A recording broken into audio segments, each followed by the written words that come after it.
Hello everyone. तो पिछले episode में हमने देखा था कि कैसे हमारे हीरो ज़ेंग डोंग के सेल में बंद होने के बाद उसकी मुलाकात नैंगोंग यून से होती है, जिससे बात करके उसे पता लगता है कि ये तो उसके मास्टर की जानने वाली है जो उसके मास्टर का बदला उससे लेना चाहती है। तो फिर क्या था, वो अपने गोल्डन नीडल टेक्निक से उसकी हालत पंचर कर चुकी थी। 2 दिन तक उसे टॉर्चर करते हुए वो तो उसे जान से मारने वाली थी, पर उससे पहले ही मैं अपने दोस्तों के साथ और हमारे सू को इंक्लूड करते हुए अपना प्लान तैयार करके पहुंच जाती है वहाँ पर उन्हें डिस्ट्रैक्ट करने के लिए। जब मैं एल्डर यून के साथ फाइट में बिजी थी, पीछे से हमारा जू, जिएशन और हमारे ज़ोंग डोंग को वहाँ से लेकर भाग जाता है। जब इस बारे में एल्डर्स को पता लगता है तो वो एक काफी बड़ी मीटिंग बिठाते हैं, लेकिन तभी उस मीटिंग की चर्चा पर हमारे ज़ेंग डोंग ने भी पार्टिसिपेट किया था, जो आते ही एल्डर यून के बारे में सभी को बता देता है कि कैसे वो उसे 3 दिन से टॉर्चर कर रही थी। इतना ही नहीं, जिएशन पर जिस एल्डर के मर्डर के चार्जेस लगे हैं उन्हें मारने वाली और कोई नहीं बल्कि यून है, जो कि ताई हैंड बैंडेड ग्रुप के साथ शामिल है। वो बंदी भी कुछ नहीं छुपाती, अपने गुनाहों को कबूल कर लेती है। इसके बाद तो बाकी सारे एल्डर्स उन्हें ट्रैप कर देते हैं और मौका मिलते ही उसने ज़ेंग डोंग पर फिर से हमला कर दिया था, क्योंकि बाकी सारे एल्डर्स तो कहीं और बिजी हो जाते हैं। उन्हें खबर मिलती है कि ताई हैंग बैंडेड ग्रुप उन्हें चारों तरफ से घेर चुका है। इस पार्ट की स्टार्टिंग में हमें दिखाते हैं कि नैंगोंग यून का वो अटैक पूरी तरह से नाकाम हो जाता है, क्योंकि ज़ेंग डोंग ने उसके अटैक को अपने 2 फिंगर्स से ही पकड़ लिया था। वो बंदी तो अटैक करने के बाद 1 सेकंड भी वहाँ पर नहीं रुकती, उसी पिंजरे को उड़ाकर वहाँ से भागने की ट्राई करने लगती है। उसे इस तरीके से स्किप करता देखकर एल्डर जाओ उसके पीछे भागते हैं और एल्डर मोरोंग एल्डर जाओ को पीछे पछाड़ते हुए वहाँ से उनके पीछे दौड़ जाती है। बाकी सारे एल्डर्स भी उनके पीछे जाना चाहते थे, पर तभी मई सामने आकर कहती है कि एल्डर जाओ और एल्डर मोरोंग को उनके पीछे जाने दो। हम बाकी सारे एल्डर्स दूसरी मुसीबत से निपटते हैं, क्योंकि वो माउंटेन बैंडिट्स ऑलमोस्ट हमारे इस प्लेस में एंटर करने ही वाले होंगे। एल्डर बनी मई की बातें सभी एल्डर्स को सही लगती है, तो वो सभी लोग इसके पीछे पीछे बैंडिट्स को रोकने के लिए पैलेस से बाहर निकल जाते हैं। वहीं यहाँ पर क्योतोंग भी एल्डर्स का साथ देना चाहती थी और जू इस मामले में उसे पीछे कैसे छोड़ता। वो अपने सीनियर ब्रदर को इन्फॉर्म करते हुए क्योतोंग के पीछे निकल जाता है। वहीं सभी के जाने के बाद वहाँ पर ज़ेंग डोंग अकेला हो गया था। दूसरी तरफ पूरी तरह से छप्पर को तोड़ते हुए यून बाहर निकल चुकी थी, जिसकी लड़ाई एल्डर मोरोंग से हो रही थी। वो दोनों ही काफी अच्छे से गोल्डन नीडल टेक्निक जानते हैं। अगर आप भूले नहीं तो मैं याद दिला दूं कि ज़ेंग डोंग के मास्टर ने जब ये गोल्डन नीडल टेक्निक सीखी थी तो उन्होंने ये बुक एल्डर मोरोंग को भी पकड़ा दिया था। एल्डर मोरोंग उसके अटैक को डिस्ट्रॉय करते हुए उस पर एक नीडल थ्रो कर चुकी थी, जिसे वो साइड हटते हुए डॉच कर लेती है। इसी बीच वहाँ पर एल्डर जाओ भी पहुँच जाते हैं, जो कि अपनी स्वॉर्ड से उस पर हमला कर चुके थे, जिसे वो पीछे हटते हुए डॉच कर लेती है। पैलेस के बाहर का सीन दिखाया जाता है, जहाँ पर ताई हैंड माउंटेन के सारे सोल्जर्स तेजी से पैलेस की तरफ आगे बढ़ रहे थे। वहीं बाहर 7 सेक्ट्स 8 क्लैंस के जितने भी डिसाइपल मौजूद थे, वो सभी अपने अपने वेपन्स के साथ उन्हें रोकने के लिए उनके साथ फाइट करने लगते हैं। ये बैंडिट्स काफी हाई लेवल के इक्विपमेंट्स का यूज कर रहे थे, जिससे वो बड़े ही आराम से इन डिसाइपल्स को हराते जा रहे थे। हम सभी एल्डर्स को देखते हैं, उन्होंने अपना अपना कैंडिडेट चूज कर लिया था फाइट करने के लिए, जो कि सच में बहुत ज्यादा पावरफुल थे। वहीं दूसरी तरफ हमें ओल्ड मॉन्क को दिखाया जाता है, जो कि पैलेस में एंटर होने वाले गेट के आगे खड़े होकर ही काफी सारे सोल्जर्स को धूल चटाते जा रहे थे। आखिर वो एक ओल्ड एल्डर जो ठहरे, उन्हें अकेले इतने सारे सोल्जर्स के साथ फाइट करता देखकर एक बैंडिट की नजर उन पर पड़ जाती है। देखते ही देखते ग्वानजोंग डिसाइपल हॉल का साउथ गेट बैटलफील्ड में कन्वर्ट हो जाता है। यहाँ पर हमें ताई हैंग ग्रुप के 5th एल्डर यानी कि उनके 5th ब्रदर गुन यांग को दिखाते हैं और 8th ब्रदर सोंग चुयुन को, जो कि अपने पास मौजूद बम का यूज करके वहाँ पर एक्सप्लोजन किए जा रहे थे, जिससे डिसाइपल्स मरते जा रहे हैं। वहीं 5th ब्रदर गुन तो अपने जायंट ब्लेड का यूज करके ही डिसाइपल्स को ट्रैप करते जा रहा था। उनकी हरकतों को देखने के बाद एल्डर मॉन्क को गुस्सा आने लग जाता है। वहीं दूसरे गेट के बाहर का सीन दिखाते हैं, जहाँ पर मई को फाइट करता देखकर उसके टीममेट्स काफी परेशान हो जाते हैं। उन्हें समझ नहीं आता कि क्या उन्हें मई का होकर फाइट करने की जरूरत है या नहीं। पता चले यहाँ पर मौजूद क्लैंस और सेट्स उन्हें चोर समझकर उन्हें जेल में डाल दे, लेकिन फिर वो अचानक से मई पर हमला होते हुए देखते हैं और इसके बाद वो ठहरते नहीं बल्कि अपने साथी को लेकर पहुंच जाते हैं फाइट में पार्टिसिपेट करने, जहाँ पर वूशोंग और कीजोंग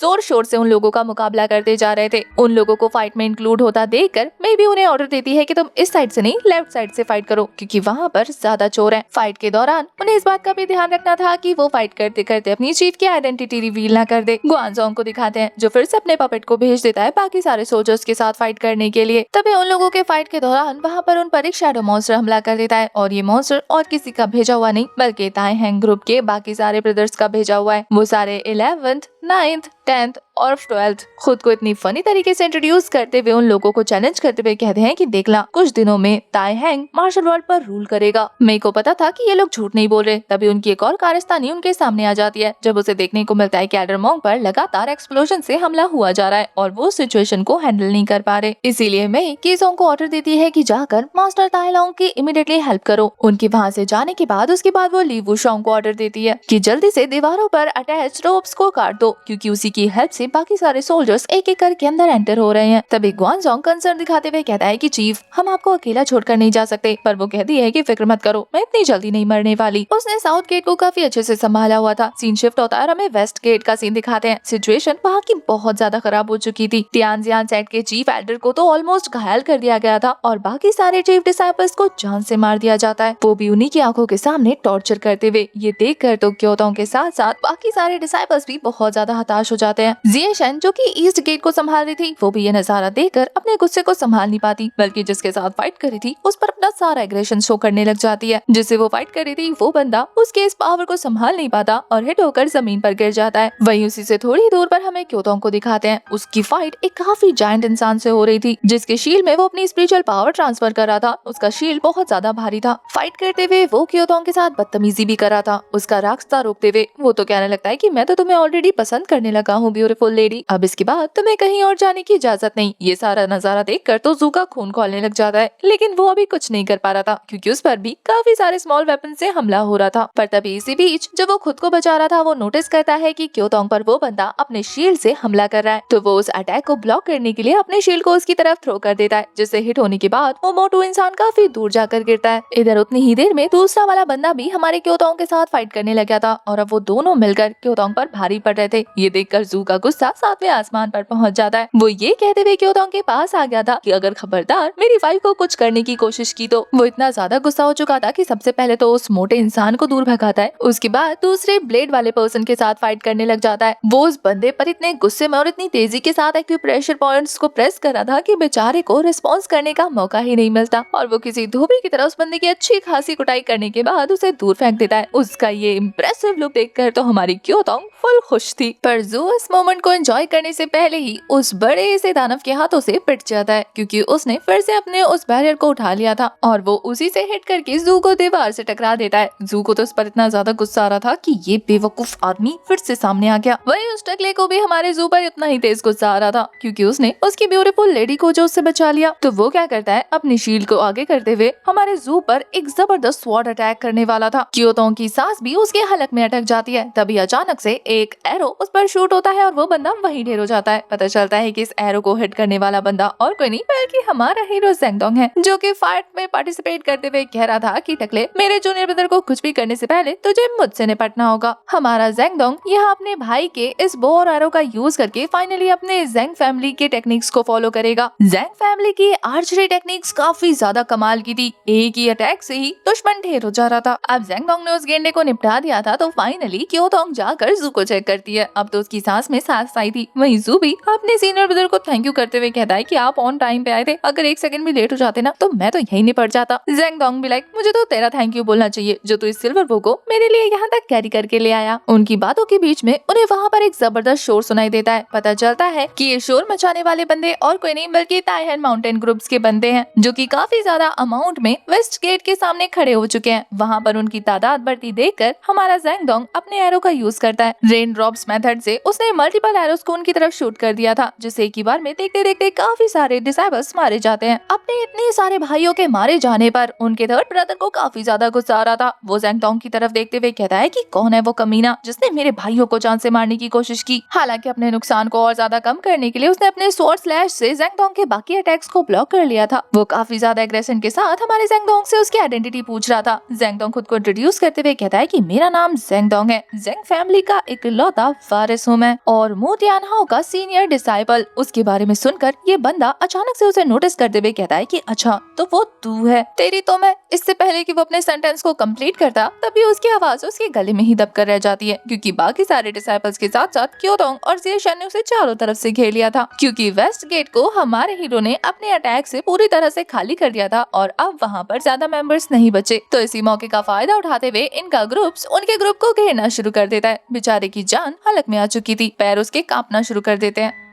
सीन शिफ्ट होता है, हमें एल्डर ज़ाओ और एल्डर मोरोंग को दिखाते हैं जो एक साथ मिलकर युन को घेर कर उसके साथ फाइट कर रहे थे। वैसे मानना पड़ेगा इन दो पावरफुल एल्डर्स के साथ फाइट करते हुए भी उसे जरा सी भी परेशानी नहीं होती। वो उन्हें एक साथ डॉज करते हुए उनसे दूर हट जाती है। इसी बीच एल्डर मोरोंग की हेल्प करने के लिए वहाँ पर टियानजियान साइड के 2 डिसाइपल आ गए थे, पर तभी उनका रास्ता रोकने के लिए वहाँ पर हंटर गर्ल आ जाती है जो ये कहते हुए उन पर अपना हंटर चलाने लग गई थी कि तुमने सोचा भी कैसे कि तुम मेरी लेडी के रास्ते में आ सकते हो। इस सारे नजारे को देखते हुए एल्डर अपनी जगह पर ही खड़ी थी। तब इन दोनों डिसाइपल्स में से एक डिसाइपल उस अंडर वाली गर्ल को छोड़कर सीधा एल्डर युन की तरफ दौड़ता है। बेचारी दूसरे वाले को ब्लॉक कर रही थी, लेकिन जैसे ही वो इस डिसाइपल को एल्डर युन के पास जाता हुआ देखती है तो वो उसके पीछे दौड़ पड़ती है। ये डिसाइपल अपनी स्वॉर्ड से एल्डर युन को घायल करने ही वाला था, पर वो हंटर वाली गर्ल बीच में आकर उस अटैक को अपनी बॉडी पर ले लेती है। उसने यहाँ पर एल्डर युन के लिए अपनी वफादारी शो करते हुए अपनी जान दे दी थी, पर वहीं दूसरी तरफ वो बंदी इतनी ज्यादा क्रूर थी, उसे सिर्फ खुद से मतलब था। वो उसे एक नजर देखते हुए हल्की सी मुस्कुराहट के साथ कहती है कि एक बेवकूफ के पास भी अपनी जिंदगी देने के लिए एक पर्पस था। मतलब इतना सब कुछ करने के बाद भी वो उसकी नजर में सिर्फ एक बेवकूफ थी जिसने उसके लिए अपनी जान दे दी। इसके बाद तो वो अपनी स्पिरिचुअल एनर्जी के साथ अपने उस गोल्डन नीडल को किसी रेन की तरह उनके ऊपर बरसाना शुरू कर देती है। एल्डर मोरोंग तो अपनी स्वॉर्ड की वजह से बच गई थी और एल्डर ज़ाओ भी। वहीं बाकी दोनों डिसाइपल्स जिनका एल्डर युन के साथ कोई मुकाबला नहीं था, वो इससे इफेक्ट होकर अपनी जान दे देते हैं क्योंकि ये नीडल्स उनकी बॉडी में काफी बुरी तरीके से धंस चुकी थी। एल्डर मोरोंग ने अपने 2 पावरफुल डिसाइपल्स को खो दिया था जो उसके लिए बहुत ज्यादा वफादार थे, तो वो गुस्से से भर जाती है। तभी एल्डर मोरोंग और एल्डर ज़ाओ दोनों नोटिस करते हैं कि उसके नीडल्स खत्म हो चुके हैं और इस मौके को वो वेस्ट नहीं करना चाहते थे। इसी वजह से दोनों अपनी पूरी ताकत के साथ उस पर हमला करने के लिए बढ़ते हैं, पर फिर भी उन दोनों के लिए उसे काउंटर कर पाना मुश्किल होता जा रहा था। वो काफी ज्यादा रिलैक्स लग रही थी। उसने तो एल्डर ज़ाओ के वेपन को भी उनके हाथ से नीचे फेंक दिया था। तभी फाइट करते करते एल्डर मोरोंग और एल्डर ज़ाओ नोटिस करते हैं कि कोई उनकी फाइट को देख रहा है और साथ ही एक तंज के साथ क्लैपिंग करते हुए ये शो करा था कि ये 2 एल्डर उसके मुकाबले के नहीं है। पता चलता है कि ये बंदा और कोई नहीं बल्कि ताई हैंग ग्रुप का वाइस प्रेसिडेंट है, जिसे देखते ही एल्डर ज़ाओ उस पर अटैक करने के लिए झपटते हैं, पर वो बंदा अपने स्वॉर्ड को बिना निकाले सिर्फ एक जबरदस्त स्लैश से ही एल्डर ज़ाओ की जान ले लेता है। देखते ही देखते वो किसी पत्थर की तरह वहाँ पर जम गए थे। एल्डर ज़ाओ की एक ही स्लैश में जान जाती देखकर एल्डर मोरो की आंखें बाहर आ चुकी थी। वो इतनी हैरान थी कि ये लड़का आखिर कितना पावरफुल होगा कि बिना अपने स्वॉर्ड को अपने मयान से निकाले उसने एक पावरफुल लीडर की जान ले ली। तभी वो बंदा सीधा एल्डर युन के पास पहुँचता है ये बताने के लिए कि बॉस तुम्हारा इंतजार कर रहे हैं, इसलिए जल्दी वहाँ पहुँचो। तभी हमें ताई हैंग माउंटेन ग्रुप के लीडर को दिखाते हैं जो कि एक धमाके के साथ अनाउंसमेंट कर रहा था कि मेरे सामने तुम लोग किसी कचरे के ढेर जितने ही हो, इसीलिए तड़पने और फाइट बैक करने की कोई जरूरत नहीं क्योंकि मैं चुटकी में तुम सभी को मसल सकता हूँ। इसीलिए मैं तुम्हें एक और दिन का वक्त देता हूँ, चुपचाप सेंट्रल प्लान्स को खाली करो क्योंकि कल से ये जगह ताई हैंग माउंटेन ग्रुप की हो जाएगी, वो भी ऑफिशियली। और अगर कल तक के मोहलत पे भी तुम लोगों ने ये जगह खाली नहीं की तो फिर अपनी मौत के जिम्मेदार तुम खुद होंगे। बॉस की इस अनाउंसमेंट के बाद हमें दूसरी तरफ उस बंदे को दिखाते हैं जो खुद को इंट्रोड्यूस करते हुए कहता है कि मेरा नाम सी हांग है और मैं ताई हैंग माउंटेन ग्रुप का सेकंड स्ट्रॉन्ग होल्ड हूँ। सी फैंग काफी कैजुअली एल्डर मोरोंग के सामने खड़ा था, जैसे कि वो उन्हें चैलेंज कराओ कि मैं चाहूँ तो चुटकी में तुम्हें यहीं ढेर कर दूं। ये बात एल्डर मोरोंग को भी पता थी, इसलिए वो चुपचाप वहाँ से निकल जाती है। वहीं उसके जाने के बाद इस बंदे के तेवर तो अलग ही नजर आ रहे थे। वो उन्हें धमकी देते हुए कह रहा था कि बस कल का दिन और मैं तुम्हारा सर लेने वापस जरूर आऊंगा। इधर दूसरी तरफ जैसे ही बॉस की अनाउंसमेंट सुनाई देती है तभी जोर जोर से सायरन बजने लग जाता है और उसी मौके का फायदा उठाकर बाकी सारे ताई हैंग ग्रुप के लोग वहाँ से भागना शुरू कर देते हैं। हालांकि जो बुरी तरीके से फंस गए थे वो भी ये कहते हुए निकल जाते हैं कि अब जब बॉस ने तुम्हें एक दिन का वक्त दे ही दिया है तो तुम लोगों से क्या लड़ना, कल आकर तुम्हारी खैर खबर लेंगे। बस एक दिन की और बात है, जितनी खैर मनानी है उतनी मना लो। ये कहते हुए सारे के सारे जिस रास्ते से आए थे उसी रास्ते से वापस लौट जाते हैं। कुछ ही मिनटों में उन्होंने पूरे पैलेस को खाली कर दिया था। पीछे रह जाते हैं तो बस उन लोगों की लाशें जो कि इस बैटल में शहीद हो चुके थे। उनके जाने के बाद हमें हीरो अलायंस ग्रुप के लोगों को दिखाते हैं। वो काफी बुरी तरीके से परेशान होते हुए कहते हैं कि कल की बैटल कितनी खराब हो सकती है। इस बात का अंदाजा तो हम आज की बैटल से ही लगा सकते हैं। वहीं में अपने आसपास के लोगों की डेड बॉडीज देखकर कहती है कि आज की बैटल भी काफी खतरनाक थी, हमने बहुत कुछ खोया है। 7 सेक्ट्स 8 क्लैन के लोगों के होने के बावजूद भी ये बैटल इतनी इंटेंस हो चुकी थी। काफी सारे डिसाइपल्स खोने के बाद अब वो ये सोच रहे थे कि वो कल की बैटल कैसे लड़ेंगे। इस बैटल में बहुत लोगों ने अपने करीबियों को खोया था और वो इसे संभाल नहीं पा रहे थे। रात का सीन दिखाते हैं जहाँ पर सभी मॉन्क मिलकर मरे हुए लोगों के लिए प्रार्थना करने लगते हैं। बाकी सारे गार्ड्स को दिखाते हैं जो कि घायलों को रिकवरी के लिए ले जा रहे थे। वहीं हमें सभी एल्डर्स की मीटिंग दिखाते हैं। वो इसी बारे में बात कर रहे थे कि कल की बैटल के लिए उन्हें किस तरीके की स्ट्रेटेजी बनानी होगी, क्योंकि के यान बहुत ही ज्यादा पावरफुल है। उसने पहले से ही कुछ न कुछ सोच के रखा होगा और अब तो युन भी उसके साथ मौजूद है। इसका मतलब हमारी वीकनेस, हमारी ताकत, हर चीज उसे पता है। मीटिंग के दौरान हर कोई हीरो पैंग के बारे में बात कर रहा था कि अगर के यान को कोई संभाल सकता है तो वो अकेले सिर्फ हीरो पैंग है। एल्डर ज़ाओ की डेथ से वो लोग समझ चुके थे कि अगर वो उनके सेकंड कमांडर चीफ से भी अगर हार जाते हैं तो सोच लो बॉस कितना पावरफुल होगा। उनके प्लान्स के बीच में हमें ज़ेंग दाओ को दिखाते हैं जो कि अपने आसपास के माहौल को देखकर बुरी तरीके से टेंस हो चुका था। तभी वहाँ पर उससे मुलाकात करने के लिए हमारी ज़े शेन आती है जो कि ज़ेंग दाओ के सामने काफी इमोशनल होते हुए कह रही थी कि पता नहीं आज के बाद वो कल उससे दोबारा मुलाकात कर भी पाएगी या नहीं, वो तो बस ज़ेंग दाओ को ही ढूंढ रही थी। उसकी बातें ज़ेंग दाओ को और ज्यादा बुरा फील कराने लगती है। वो कहता है कि ऐसे क्यों बोल रही हो, अगर तुम्हें कुछ कहना है तो तुम साफ साफ कह सकती हो। ज़े शेन इनडायरेक्टली कहती है कि मुझे तो उस हीरो ज़ेंग के लिए आपके द्वारा मैसेज भिजवाना है। 10 साल पहले आज से ठीक इसी जगह पर उन्होंने एक छोटी सी लड़की की जान बचाई थी। वो लड़की अब काफी बड़ी हो चुकी है। वो अपने ब्रदर ज़ेंग से सिर्फ इतना ही कहना चाहती है कि वो इतने सालों से सिर्फ उन्हें ही पसंद करती आ रही है और उनके ही बात को फॉलो करना चाहती है। उसने हमेशा सिर्फ जस्टिस चुना है और वो सिर्फ अपने बिग ब्रदर जैसा बनना चाहती है। ये कहते हुए वो अपने पास लाई स्कार्फ को हमारे ज़ेंग दाओ को पहना देती है। यहाँ पर ज़े शेन ने सीधा सीधा हमारे हीरो से कन्फेस कर दिया था कि वो हमेशा इस बात का ध्यान रखे कि वो जिस भी रास्ते पे चलेगा उसके पीछे हमेशा ज़े शेन खड़ी मिलेगी। ये सुनकर तो ज़ेंग दाओ की आंखें चमक चुकी थी। वो वापस से उसका स्कार्फ उसे पहनाते हुए कहता है कि तुम जैसी लेडी जिसके पीछे खड़ी हो वो दुनिया का सबसे ताकतवर इंसान बन जाएगा। तुम्हारा साथ पाकर तो मैं ब्लेस्ड हूँ। और यही चीज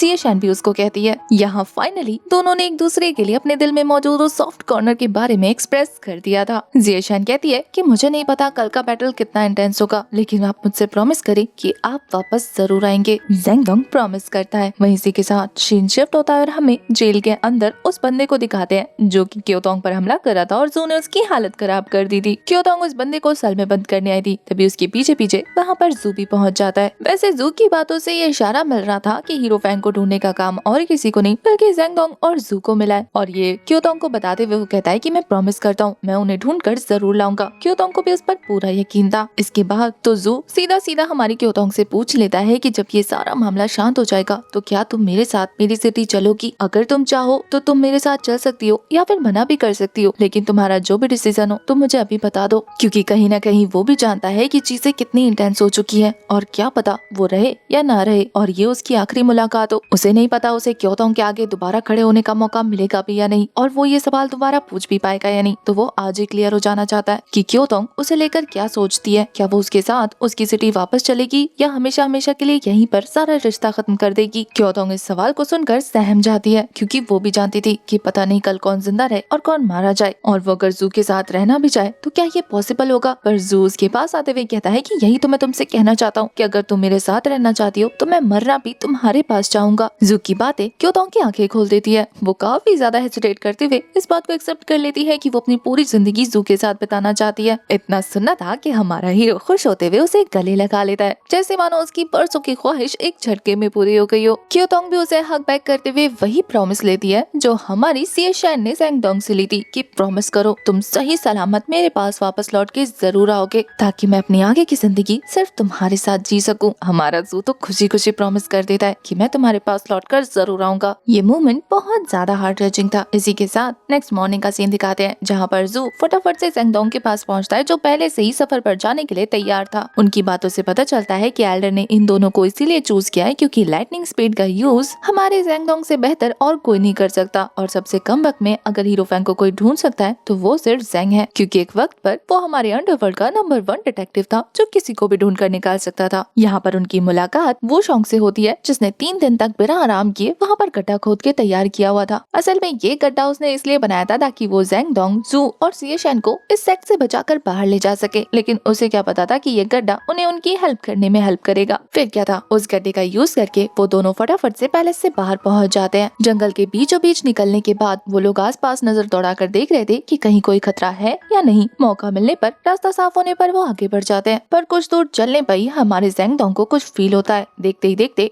वहाँ पर सोल्जर्स की लाइन लग जाती है। वो लोग ज़ेंगडोंग और जू को चारों तरफ से घेर चुके थे। ये नजारा देखने के बाद जू भी लाइक मर गए। वही ज़ेंगडोंग भी लाइक मुझे पहले से पता था, चीजें इतनी आसान अगर दिख रही हैं तो इसका मतलब है नहीं। ज़ेंगडोंग को अपनी स्पिरिचुअल पावर यूज करने की पूरी छूट मिली हुई थी और वो उसी का यूज करते हुए इन सभी पर अकेले ही भारी पड़ रहा था। देखते ही देखते उसने वहाँ पर मौजूद सारे सोल्जर्स को ढेर कर दिया था, लेकिन ये करने के बाद जब वो आगे बढ़ने का ट्राई करता है तभी और सारे सोल्जर्स उसे घेर कर खड़े हो जाते हैं, जैसे कि वो उसी का इंतजार कर रहे हो। अब उनसे एक बार में अगर ज़ेंगडोंग लड़ने का ट्राई करता तो उसका काफी सारा टाइम वेस्ट हो जाता और फिलहाल उसके पास टाइम और रिसोर्सेज की ही कमी है, तो वो फटाफट से जू को पकड़कर वहाँ से एस्केप का ट्राई कर रहा था। पर तभी उस पर एरोज शूट होने शुरू हो जाते हैं जो बुरी तरीके से उसके रास्ते को ब्लॉक कर चुके थे और अब तो वहाँ पर सोल्जर्स की क्वांटिटी और भी ज्यादा बढ़ चुकी थी। ऐसा लग रहा था कि अकेले ज़ेंगडोंग को रोकने के लिए वहाँ पर आधी से ज्यादा आर्मी को भेज दिया गया हो। वैसे अगर आपको याद हो तो सीरीज की स्टार्टिंग में ही हमारे ज़ेंगडोंग ने ताइहेन बैंडेड ग्रुप के 3 भाइयों को निपटा दिया था जब वो जू के साथ पहली बार मिला था। और इस बारे में जब बाकी सारे ताइहेंग माउंटेन ग्रुप के लोगों को पता लगता है तो वो उससे बदला लेने के लिए छटपटा रहे थे और अब तो उन्हें पूरा मौका मिल चुका था। तो वो चारों भाई सामने आते हुए हमारे ज़ेंगडोंग से कहते हैं कि देख बेटा, आज हम फिर से तेरे सामने आ गए, देखते हैं आज तू कैसे बच के जाता है। अब ना चाहते हुए भी हमारे ज़ेंगडोंग और जू को लड़ना पड़ता, वो भी इतने पावरफुल लोगों के सामने। इसी सीन के साथ हमारा ये वाला एपिसोड हो जाता है खत्म। आपको इस पार्ट की एक्सप्लेनेशन कैसी लगी कमेंट करके जरूर बताना। तब तक के लिए bye bye, tata, take care.